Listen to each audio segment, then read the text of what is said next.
You never know, like, when it's gonna hit you, that those feelings or the memories come flooding in and you get emotional. In crisis, that's when you find out how strong this brotherhood or sisterhood is.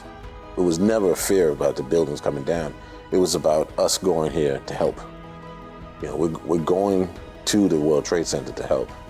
I just remember running back to the main office and Chief Basileri, Captain Basileri at the time, grabbed me and a colleague of ours, Al Mascola, and we made our way over there, not really realizing at the time what was going on.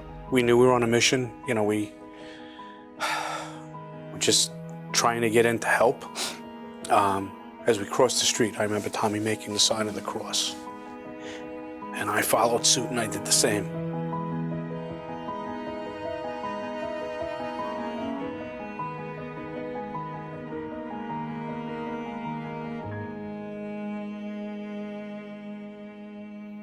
I remember getting off the train at the Canal Street subway station. It was a beautiful day. I had signed out my portable radio. I was in a locker room having my cup of tea, and we heard the first airplane fly by, really low. It actually caught our attention. And then 2 or 3 seconds later, you heard a big explosion, and then it was newspaper and just paper everywhere. We didn't see any plane debris. We saw what looked like confetti floating around the air, and we just couldn't figure out what it was. And so, you know, we're trained in first aid, and the first inclination is, let's go down there and see how we can help. They were gathering medical bags, oxygen. We grabbed rubber gloves, face shields in case we had to do CPR. Harry Thompson was giving out the blue nitrile gloves. We were literally fighting our way through the streets to get to the tower. One thing I do remember clearly was when we got there, it looked a lot worse in the lobby than I thought it would. There were some signs that were hanging down. There was water that was coming down from the sprinklers. You could smell the jet fuel, chaos as far as people coming in and out. Just debris everywhere, and then the people jumping out of the buildings. And then I lost sight of Harry and anyone else from the academy, actually. But I never saw Harry again.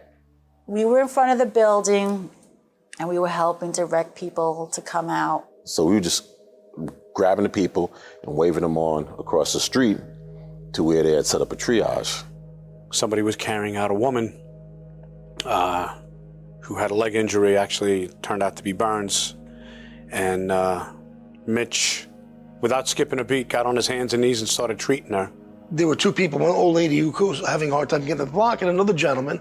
So I grabbed them both, I put them behind the pillar, I took my shirt off, put it on all of our heads. So we made the decision that we're going to start to ascend through the staircase to see if we could do floor-by-floor searches and help anywhere we can. Our little band of brothers, the 3 of us, decided that whatever floor we went to and we did a search and did whatever we had to do, we would not leave the floor without the 3 of us being together again. I remember the staircases being narrower than I thought they would be. It was actually difficult to get up because so many people were trying to get out so quickly.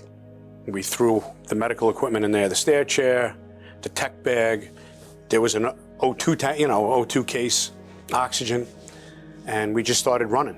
So now it's me, Tommy, Harry, and Mitch. We made our way down the stairs all the way to the bottom. There was a young female, Hispanic female, wearing pink, with her arms standing out, a burn victim. Her hair was singed. And I turned around and said, well, she's a critical patient. I'll take her. And then all of a sudden, it was like a rumble. It was like whoop, whoop, whoop. It's like metal vibrating. I got blown to the ground and literally shot across the floor. I'm estimating probably about 100 feet. We hear on our radio, help. I think that was the last time I heard Tommy Jurgens calling for help. And all of a sudden, the building started to shake violently. The lights started to dim. And it was at that point we started to hear the radios blasting to, vacate the building, evacuate. Just imagine the rubble from the first tower that collapsed. So there's certainly no easy decision to run out. But then you realize that after a couple of minutes, trying to figure out what to do. As we started to make our way out of the building, you started to hear, it was like a hissing sound almost.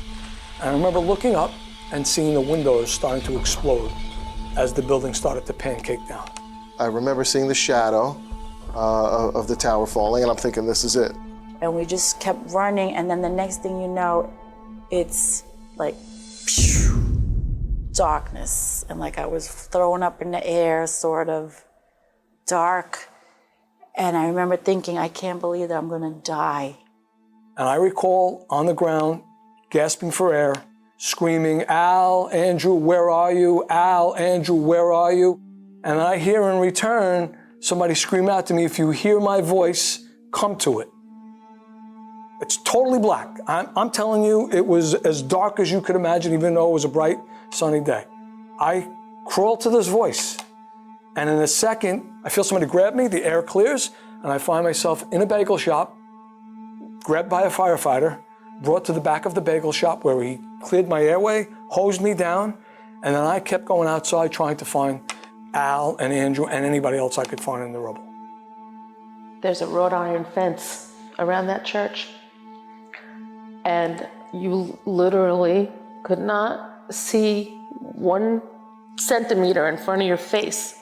So I grabbed onto the wrought iron fence, and that's how I got myself up that street, up to Broadway, bar by bar. The blocks were littered with purses and high heels, bigger overcoats that people just wanted to shed to get moving. The community affairs officer walked over to me, he asked our name. I told him my name. He said, where were you? I told him we were on the 51st floor of the North Tower. He took a step back, and he says, you know, you're lucky you're alive. And I says, I do. He goes, we have no patients here. Nobody survived. I started to get pieces of uniforms from members of the staff who were covered in debris because I knew we had to preserve this as a historical article. And so I put this stuff in a trash bag, wrapped it up, I put it in a cardboard box, and I've opened the box twice since 9/11. It's all covered in World Trade Center dust. And when you open it, not only do you see the dust, but the smell brings you right back to that day. It's horrible, which is why I'm reluctant to open it, but it's important for people to see the uniform of a New York State court officer. We lost 3 court officers that day, but scores of court officers responded to that scene. You want them to be acknowledged. And so I feel obligated to tell our story so that people know that court officers, just like every other first responder, right, did their part on that horrific day. I do want to say Tommy, Harry, and Mitch are not heroes because they died. They're heroes because of the way they lived. And the memories I have of them were them treating people right up to the very last moments. And that's what made them heroes.